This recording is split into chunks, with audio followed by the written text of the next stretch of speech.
Let's start by asking you something rather uncomfortable. What if everything you think you know about who's rich and who's not could instantly be flipped completely upside down? Indeed, the world's economic pecking order feels set in stone, and certain nations have been rich for so long that we've stopped questioning whether they'll stay that way. And yet, there's something silently lurking that nobody wants to admit. Some of today's wealthiest nations are sleepwalking toward economic disaster.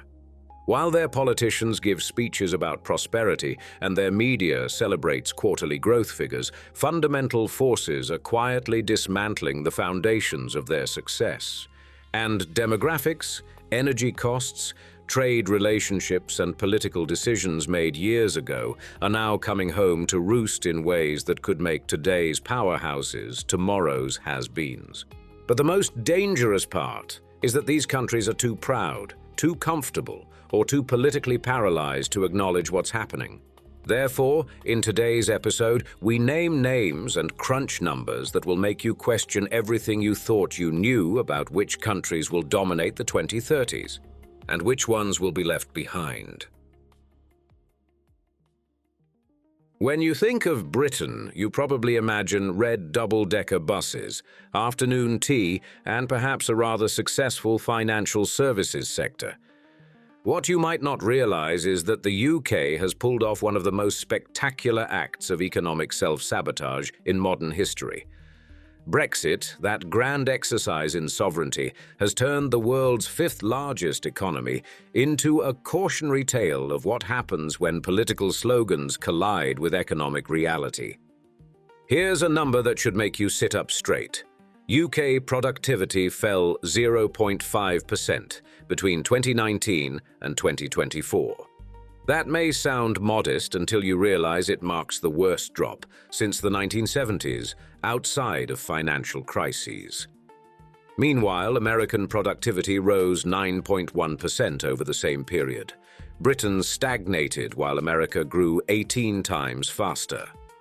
Output per hour worked was lower in the first quarter of 2025 than a year earlier. British workers are literally becoming less productive with time. The Office for Budget Responsibility estimates Brexit reduced productivity by 4%. Trade has fallen 15% since 2020.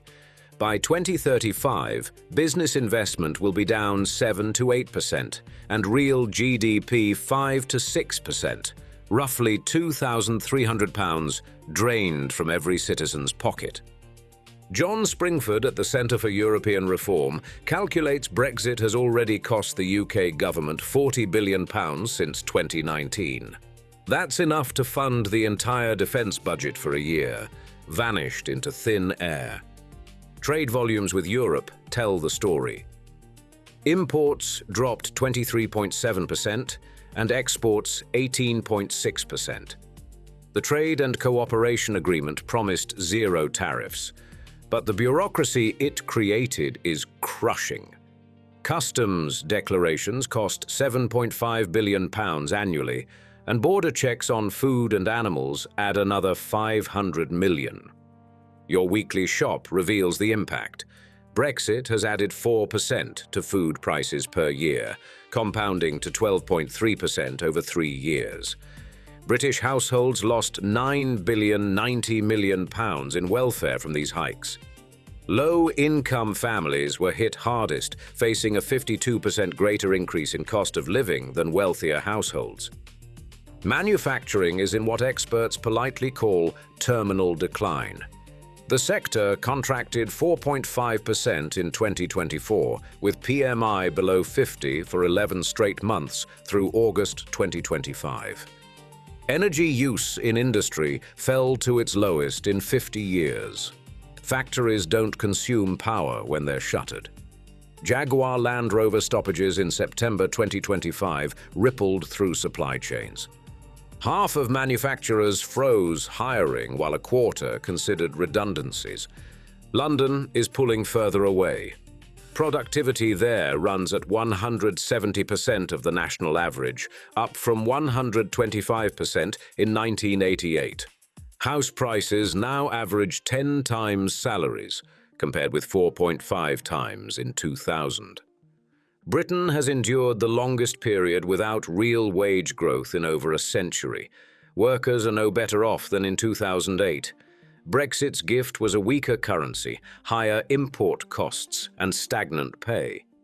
The structural damage is increasingly permanent, turning Britain from workshop of the world into a museum of what industry looked like when sovereignty mattered more than spreadsheets. Picture Germany in your mind for a moment. You're probably thinking precision engineering, luxury automobiles purring down the Autobahn, and factories that run like Swiss watches. Now imagine that reputation collapsing. Europe's industrial powerhouse is in decline so severe it makes Britain's Brexit blues look mild. Industrial production has sunk to its lowest since the pandemic in 2024. Manufacturing output has fallen every year since 2017, 7 straight years of decline. The sector shrank 4.5% in 2024 alone. For an economy where manufacturing makes up 19% of GDP, that's like removing a vital organ. The automotive industry, Germany's pride, suffered a 10% production drop in December 2024. Car output fell from 5,650,000 in 2017 to 4,100,000 in 2023. By August 2025, year-to-date sales were still down 1.8%. Employment tells the same story. The auto sector shed 36,000 jobs from January 2024 to January 2025, a 4.6% decline that pushed employment back to 2012 levels. Global competitors are moving in the opposite direction. While the world's top 16 car makers grew sales by 1.6% in 2024, German brands saw a 2.8% drop. Profits collapsed 27% overall. Volkswagen fell 15%, Mercedes-Benz 31%, and BMW 38%. Japanese brands lost just 1%, while American companies grew profits 1%. What's killing German manufacturing faster than any recession? Energy. Prices remain 52% higher than summer 2021 levels. Industrial electricity costs average 19 cents per kilowatt-hour in Germany versus just 8 cents in the US, a 237% disadvantage before machines even start running.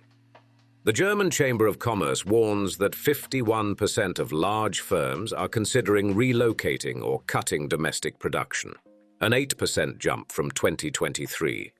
BASF has already shifted major investments to China and the US. Even Volkswagen is weighing factory closures for the first time in its 87-year history. Germany's renewable transition has worsened the problem. Grid fees doubled in 2024, adding 10 to 20% to corporate electricity bills. Exports to China plunged 15% that same year, as Beijing boosted its own car, chemical, and machinery production with state subsidies. BMW and Audi sales in China fell more than 10% as local rivals surged. The result? 5 consecutive years of economic stagnation, Germany's longest since World War II. The Federation of German Industries estimates €1.4 trillion in new investment will be needed by 2030 just to stay competitive. Germany's industrial death spiral looks almost enviable compared to East Asia, where one country has found a way to make its population vanish without war, famine, or plague.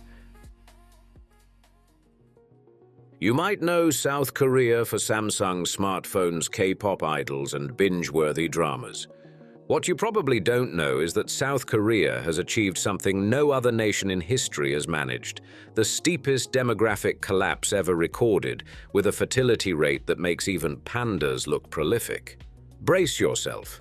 South Korea's fertility rate has plunged to between 0.72 and 0.75 children per woman, the lowest ever recorded worldwide. To maintain stability, you need 2.1. Korea isn't even reaching 1/3 of that. By 2125, the population could shrink to just 7.53 to 15.73 million, barely 30% of today's 51.68 million. The Korean Peninsula Population Institute warns, the worst-case scenario means an 85% collapse within a century. That's not decline. That's extinction. The working-age population will shrink by roughly 300,000 annually for 45 years. Each year, a city the size of Newcastle erased from the labor force. By 2044, workers will number only 27.17 million, down from 36.57 million in 2023. 9.4 million gone in 2 decades. The old age dependency ratio will soar to 80.6% by 2060. Nearly half the population will be over 65. Deaths will outnumber births 5 to 1. The Korea Development Institute now projects growth of just 0.8% in 2025, the first sub-1% forecast ever issued. Construction investment will fall 8.1% in the same year. Export growth will crash from 6.8% in 2024 to 2.1%. Desperation has sparked corporate pro-natalist schemes. Krafton, the gaming giant behind PUBG, offers 60 million won upon birth, $41,400, plus 5 million won annually for 8 years. Total package, 100 million won, or $69,000 per child.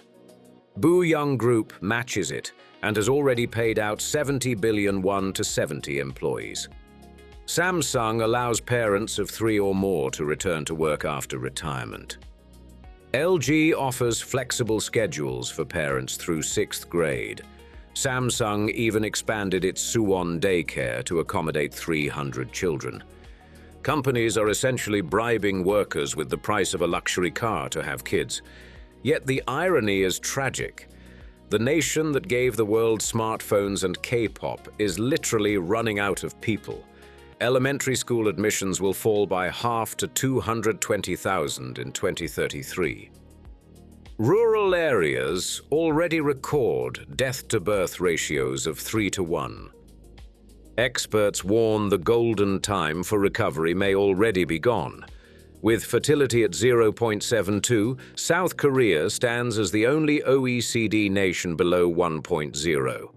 And yet, Korea's demographic implosion almost looks manageable beside a European country where entire regions are becoming elegantly preserved ghost towns. Italy seduces with sunlit piazzas, Renaissance treasures, and impossibly stylish people zipping by on Vespas. What you don't picture is a nation running out of Italians to populate the scene. Italy recorded just 370,000 births in 2024, the 16th straight year of decline and the lowest number since unification in 1861. Fewer babies were born than when Italy was still fractured city-states. The fertility rate has collapsed to 1.18 children per woman. You need 2.1 for stability. By 2080, the population will shrink from 59 million to 45.8 million.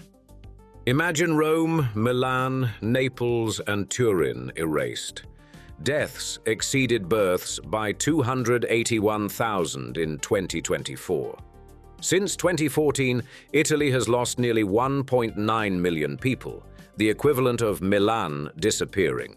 Life expectancy stands at 83.4 years. Great for hearing aid sales, but ruinous for pensions. Sardinia epitomizes the crisis. The island lost 88,306 residents in 8 years. By 2050, it will lose 21% of its population. Fertility has collapsed to 0.91, the lowest in Europe. Children account for just 10% of the island's residents compared with 16.7% nationally. Southern Italy is bleeding people northward. Between 2002 and 2017, over 2 million left the south, half young adults, a third university graduates. In 2017 alone, 132,000 departed. Sicily and Campania lost more than 8,500 skilled emigrants in 2018. Infrastructure reveals the divide. Northern regions offer 33.7 hospital beds per 10,000 inhabitants versus 28.2 in the south. With taxpayers fleeing, schools and hospitals collapse. The fiscal picture is just as bleak. Debt to GDP will climb from 135.3% in 2024 to 141.1% in 2025. The European Commission projects average pension deficits above 4% of GDP through 2050. Italy's welfare system consumed €662.7 billion in 2023. Pensions alone absorbed 50.9% of social spending. By 2030, Italy will need an additional €176 billion just to maintain benefits.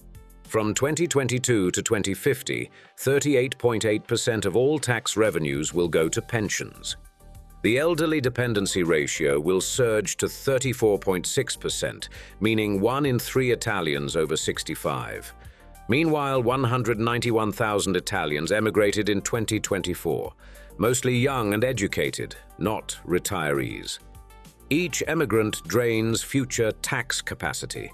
3 in 10 households still consist of couples with children. By 2050, it will be 1 in 5. Average family size has dropped from 2.6 to 2.2 in 2 decades. Those picturesque villages for sale at €1. Not a quirky deal, but the visible front line of civilizational collapse. Italy's crisis is only a preview. One island nation has been running this experiment for 30 years, and the results involve robots and adult diapers.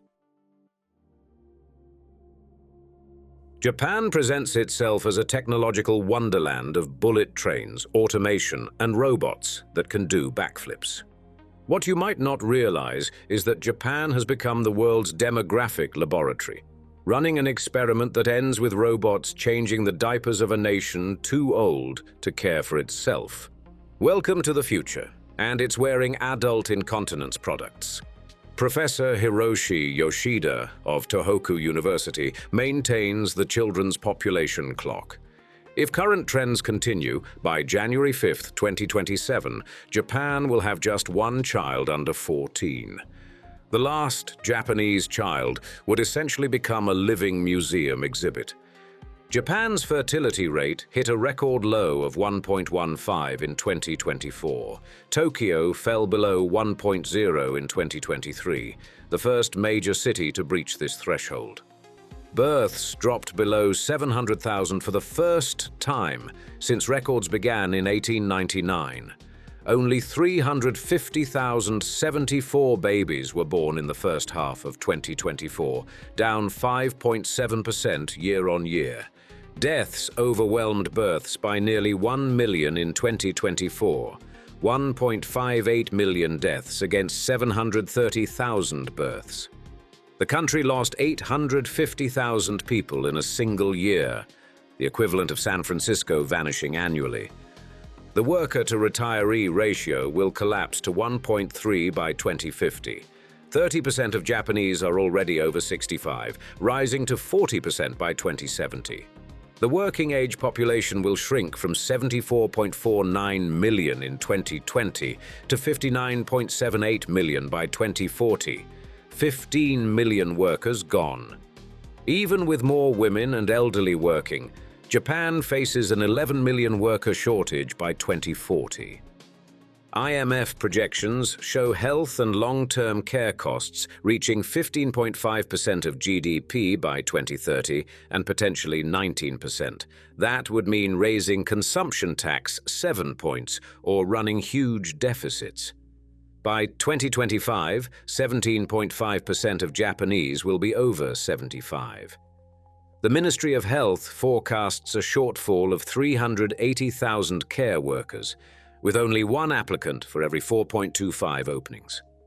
The elderly care market hit 51.4 trillion yen in 2023, 29 trillion for healthcare, 11.7 trillion for nursing care. The government budgeted nearly 30 billion yen for care technology in 2025. Meet IREC, a 150-kilogram humanoid robot from Waseda University that turns patients and changes diapers. Each unit is expected to cost 10 million yen, $67,000, when commercialized around 2030. Already, 63% of nursing homes use monitoring robots, though studies show robots often increase workloads due to maintenance. Japan employs just 57,000 foreign caregivers, under 3% of the workforce, as cultural barriers block mass immigration. The Moonshot Research and Development Program earmarks $440 million through 2050 for aging solutions, household robots by 2030, surgical robots by 2040, and companion robots by 2050. Japan offers the world a preview of demographic doom, where robots change diapers because humans are too scarce and expensive to do the job themselves. And now, we'd like to see you in the comments. Do you agree or disagree with the countries on the list? We look forward to hearing your personal opinions below, and thanks for joining us for another episode.